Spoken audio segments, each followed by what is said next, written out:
Well, good morning and welcome to my hometown. It's not often that you get to be part of history, and what's sitting behind me is part of history. This aircraft symbolizes the Oklahoma spirit and survivability. If you think about it, it survived Normandy, it survived Market Garden, it survived the scrap heap of World War II, it survived 30 years of corporate aviation, and it survived the fairgrounds. And now it's coming home, rightfully so.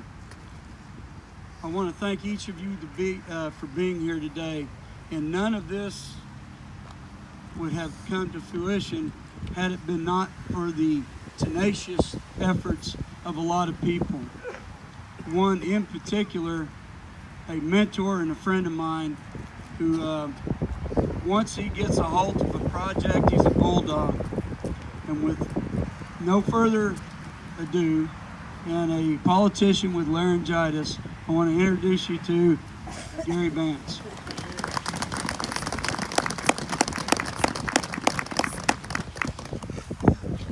Not too long ago, it fell my lot to try to get a grandson to take a nap. And as we were reclining on our bed, he looked up at me with his chin on his hands and resting on his elbows, and he said, "Grandpa, where did you get Grandma?"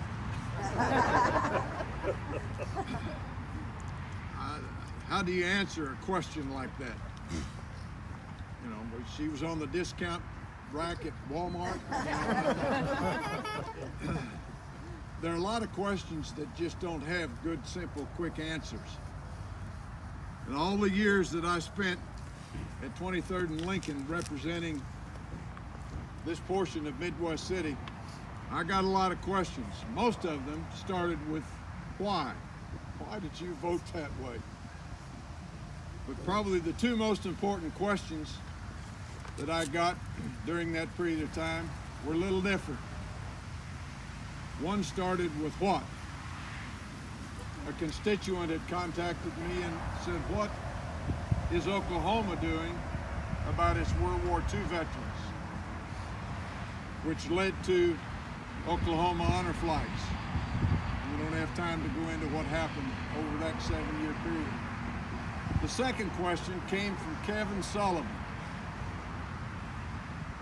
a New York resident.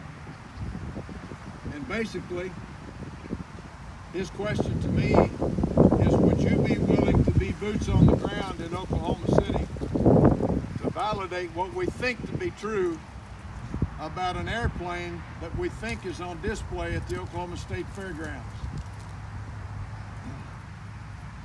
How can you answer a question like that in any way other than to say, "You bet, I'll do what I can"?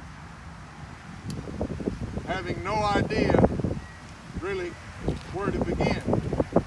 A short period after that, it dawned on me, my daughter, Mindy, who is the legislative liaison to General Kirkland, worked at a Tidal aircraft company during her college days. So I contacted them. And this, as Paul Harvey would say, for those of you who are old enough to remember Paul Harvey, is the rest of the story. The aircraft you see in front of you was built at the Oklahoma City Douglas manufacturing facility, came off the assembly line March the 5th, 1944. March, April, May, June 6th, it flies on D-Day.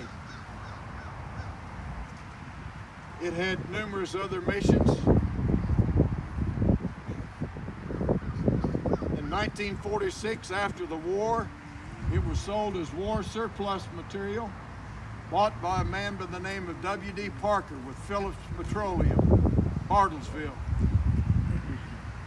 They had it from about May to August of 1946, and it was bought by Kerr McGee. And for the next 30 years, it served as a corporate aircraft moving execs in the oil industry and the energy sector around the oil patch. And in September of 1976, Kerr McGee donated the plane to the fairgrounds, where from 1976 to 2006, it was elevated with a group of other planes there on static display, commemorating the impact of aviation, and particularly military, and Tinker Air Force Base at the fairgrounds. In 2006, the decision was made by the Fair Board to eliminate that static display. And through a very unique set of circumstances, I think it happened over a backyard fence of a couple of neighbors, an employee of the fairgrounds and an employee of Metro Tech Aviation Campus out at Will Rogers. The plane was donated or given to Metro Tech. And for the next 10 years, from 2006 to 2016, it literally sat in the parking lot of Metro Tech with the anticipated hope that they would be able to display it as an iconic piece of their campus. But you recall the nation's economy in 2006 kind of went over the hill, and donor dollars dried up very quickly. One of the people that was a part of that is here today, Peter Plank from Bethany and Pinion Construction, and there was a lot of work that went into trying to make that happen on the campus, along with Fred Quinn, a local architect here in Midwest City. We were all a part of trying to make that happen out near Will Rogers. But for whatever reason, it just never came together. And so in 2006, Metro Tech leadership decided they wanted to rid themselves of the plane. Bob Blackburn, the Oklahoma History Center, wanted the plane when it came down from the fairgrounds, but they didn't have any place to display it. So we began to initiate conversation between leadership, Guy Henson, city manager of Midwest City, who had an interest in the plane for obvious reasons. The History Center wanted the plane, didn't have a place to display it, and through a memorandum of understanding transferred the property from the Metro Tech to the History Center, who now technically owns the plane, and another memorandum of understanding that found a home for it, a permanent home. And I can assure you, where those wheels are anchored, it's not coming up. That's the story that you're going to see on the panels that are revealed, will be revealed after the ribbon cutting in a few minutes. An incredible number of people have had an integral part in making this become a reality. You're going to hear now from Colonel Paul Filchick, who is the Vice Commander of the Oklahoma City Air Logistics Complex, which is a part of a greater organization called the Sustainment Center. He represents all of the people who from today, more than 10,000 people that he provides leadership for, that keep our nation's warriors in a position to be able to fly, fight, and win when the nation calls upon them.